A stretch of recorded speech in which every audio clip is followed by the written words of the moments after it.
ახმეტის მუნიციპალიტეტის სოფელ ზემოალვანის პირველი საჯარო სკოლა მეაბრეშუმეობაში ჩართვის თვალსაზრისითაც პირველი აღმოჩნდა. ბუნებისმეტყველების პედაგოგმა მანანა ხოსიკურიძემ მოსწავლეები თვალსაჩინოებისთვის ამავე სკოლის პედაგოგ მეაბრეშუმე სოფო აბალოიძესთან აბრეშუმხვევების სანახავად წაიყვანა.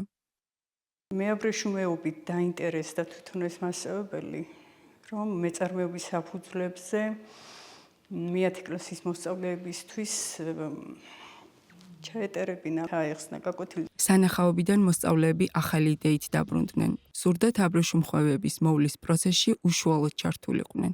დირექტორის თინა ჯიხოშვილის თანხმობით მოზარდებმა სკოლის ახალ ბინადრებს ოთახი მოუწყვეს და მათი მოვლაპატრონობის ყოველდღიურ პროცესში აქტიურად ჩაერთნენ.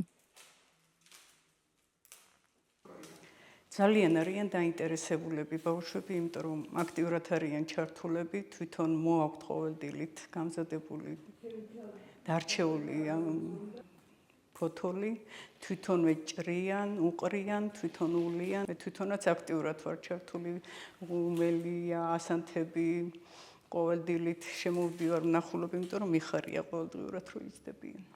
ვაპირებთ რომ ბოლომდე მივყვეთ და ვაჩვენოთ ბავშვებს რა შეუძლია აბრეშუმის ჭიას.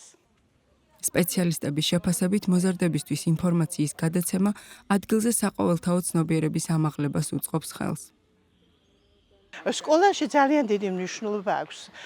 ძალიან ბევრი ბავშვი დაინტერესდა ამითი, რომ საერთოდ რა იყო აბრეშუმის ჭია, როგორ უნდა გააკეთონ პარკი და ეს ბავშვები უკვე თავიანთ ოჯახებში მუშაობენ, რომ შემდეგში უკვე თვითონ ოჯახებში გამოიკვებოს აბრეშუმის ჭია.